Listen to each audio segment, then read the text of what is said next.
Aditya Degree Colleges, leading companies లో 10,000 plus placements with 13.5 lakhs highest package. నమస్తే, welcome to Suman TV. ముఖ్యమంత్రి చంద్రబాబు నాయుడు గారు తన స్టైల్ని మార్చారండి. ఈ ఫోటో చూస్తే మీకు అర్థమవుతుంది. అంటే పేద మధ్యతరగతి ప్రజలతో మమేకమవుతున్నారు చంద్రబాబు నాయుడు గారు. ప్రతి నెల 1వ తారీఖు పింఛన్ల పంపిణీ కార్యక్రమంలో రాష్ట్రంలో ఏదో మూలకు వెళ్తున్నారు. అన్ని వర్గాల ప్రజలను కూడా ఆయన కదిలిస్తున్న పరిస్థితి ఉంది. నిన్న 1వ తారీఖున ఆయన ఆటోలో ప్రయాణం చేసి పింఛన్లు పంపిణీ చేయడానికి ఒక ఫ్యామిలీ దగ్గరికి వెళ్ళారు. ముందుగా ఈ ఆటో డ్రైవర్ ఫ్యామిలీకి వెళ్ళి కలిసిన తర్వాత ఆ ఫ్యామిలీతో మాట్లాడారు. తర్వాత అతన్నే బాడుకొస్తావా, నేను ఒక దగ్గర పింఛన్లకు పంపిణీ చేయడానికి వెళ్ళాలంటే, అంతకంటే అదృష్టమా సార్, ప్లీజ్ రండి అని చెప్పి అతను తీసుకెళ్లాడు. అతని ఆటోలోనే 2 కిలోమీటర్లు ప్రయాణం చేసి ఈ ప్రయాణంలో కూడా అతని విషయాలు ఇంకా తెలుసుకున్నారు, కుటుంబ పరిస్థితిని కూడా తెలుసుకున్నారు. సో ప్రభుత్వం అన్ని రకాలుగా చేదోడు వాదోడుగా ఉంటుందని చెప్పి ఆ కుటుంబానికి భరోసా కల్పించడంతో పాటు ఆ ఆటోలోనే ప్రయాణం చేసి 2 కిలోమీటర్ల దూరం వెళ్ళి ఆ పెన్షన్లు ఎవరికైతే పంపిణీ చేయాలో ఆ ఫ్యామిలీని కలిసిన పరిస్థితుంది.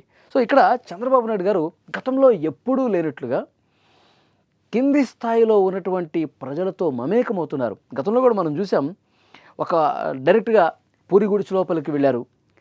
ఆయనే తన చేత్తో టీ పెట్టారు, ఆ ఫ్యామిలీకి టీ ఇచ్చారు. వాళ్ళ కుటుంబ సమస్యలు ఏవైతే ఉన్నాయో అవన్నీ కూడా తెలుసుకున్నారు. ఆ సమస్యల పరిష్కారం కోసం ప్రభుత్వం ఎప్పుడు కూడా మీకు అండగా ఉంటుందని చెప్పి వారికి భరోసా ఇచ్చారు. తర్వాత ఒక చెప్పులు కుట్టుకునే వ్యక్తి దగ్గరికి వెళ్ళారు, అక్కడ కూర్చున్నారు. సో అతను ఎట్లా ఉంటుందో అతని పరిస్థితి తెలుసుకున్నారు, అతని కుటుంబ సమస్యలు తెలుసుకున్నారు. తర్వాత ప్రభుత్వం నుంచి మీ సంక్షేమ కార్యక్రమాలు వస్తున్నాయో లేదో తెలుసుకున్నారు. ఇట్లా ఆటో డ్రైవరే కాదు, ఆ చెప్పులు కుట్టే వ్యక్తే కాదు, ప్రతి పేద కుటుంబం ఇంటి లోపలికి వెళ్ళి, ఒక ఇంట్లో అయితే పూర్తిగా పూరి గుడిసె అధ్వానంగా ఉంది పరిస్థితి, చాలా దారుణంగా ఉంది. వర్షం పడితే ఇల్లంతా మునిగిపోతుంది.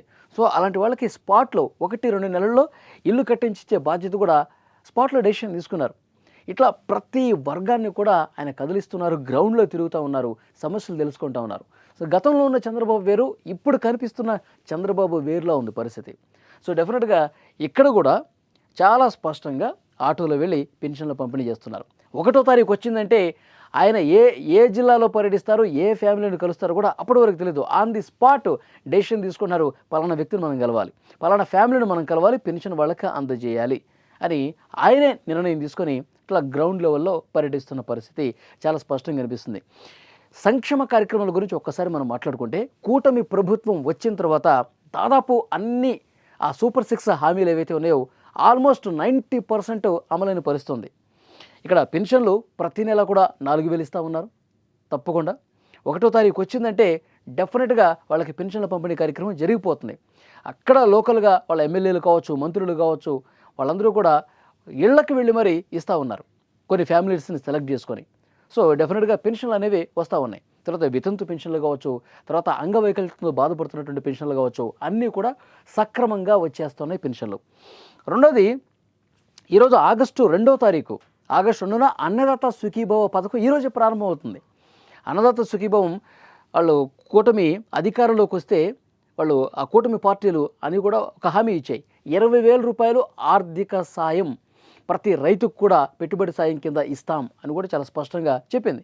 సో 20,000 అంటే మొదటి విడతలో 7,000 రూపాయలు, కేంద్ర ప్రభుత్వం 2,000 రూపాయలు, అలాగే రాష్ట్ర ప్రభుత్వం 5,000 రూపాయలు. 7,000 రూపాయలు మొదటి విడతలో ఇప్పటికే చాలామందికి పడ్డాయి, ఇంకా చాలామందికి పడుతున్నాయి. అన్నదాత సుఖీభవ పథకం అనేది ప్రారంభమైపోయింది, ఆల్రెడీ రైతుల ఖాతాల్లో పడుతున్న పరిస్థితుంది. తర్వాత తల్లికి వందనం, స్కూల్స్ ప్రారంభమైన రోజే తల్లికి వందనం కార్యక్రమం కూడా ప్రారంభమైంది కదా. స్కూల్కి వెళ్ళే ప్రతి విద్యార్థికి ఆ తల్లి అకౌంట్లో 15,000 రూపాయలు పడుతున్నాయి. తల్లికి వందనం కార్యక్రమం కూడా జరిగిపోయింది. ఆ పథకానికి సంబంధించిన డబ్బులు కూడా తల్లుల అకౌంట్లో పడ్డ పరిస్థితుంది. అలాగే ఇదే నెలలో ఇంకొక కార్యక్రమం కూడా స్టార్ట్ కాబోతుంది. ఆగస్టు 15వ తారీఖున స్వాతంత్ర దినోత్సవం రోజున ఆర్టీసీ బస్సుల్లో మహిళలకు ఉచిత ప్రయాణం అది కూడా స్టార్ట్ అవుతుందని చెప్పి ఇప్పటికే ముఖ్యమంత్రి చంద్రబాబు నాయుడు గారు చాలా సందర్భాల్లో ప్రకటించి ఉన్నారు. సో 15వ తారీఖు ఆ కార్యక్రమం ప్రారంభమవుతుంది.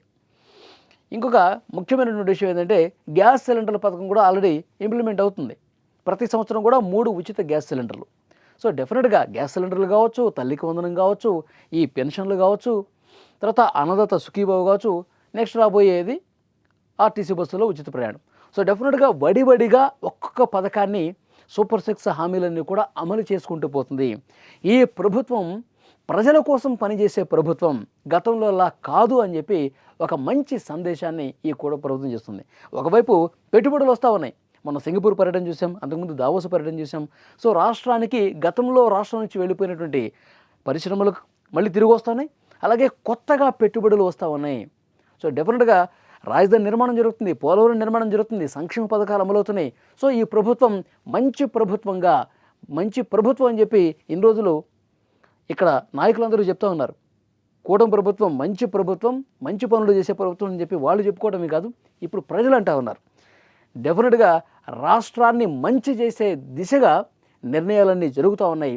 ఆంధ్రప్రదేశ్కు మంచి రోజులు రాబోతున్నాయి అనేది ఈ ప్రభుత్వ పాలన చూస్తే అర్థమవుతుంది. ఫ్రెండ్స్, మీరేమనుకుంటున్నారు? డెఫినెట్గా ఈ కూటమి ప్రభుత్వం చేసేటువంటి ఈ మంచి పనులు మీకు కనిపిస్తున్నాయా? సంక్షేమ కార్యక్రమాలు అన్నీ కూడా అమలవుతాయని చెప్పి ఇప్పటికే 90% అమలైందని చెప్పి వాళ్ళు చెప్తున్నారు. 100% అమలవుతాయి అన్న నమ్మకం మీకుందా? రాష్ట్ర ప్రగతి ఈ కూటమి ప్రభుత్వంతో ముందుకు పోతుందని చెప్పి మీరేమైనా భావిస్తున్నారా? Please comment.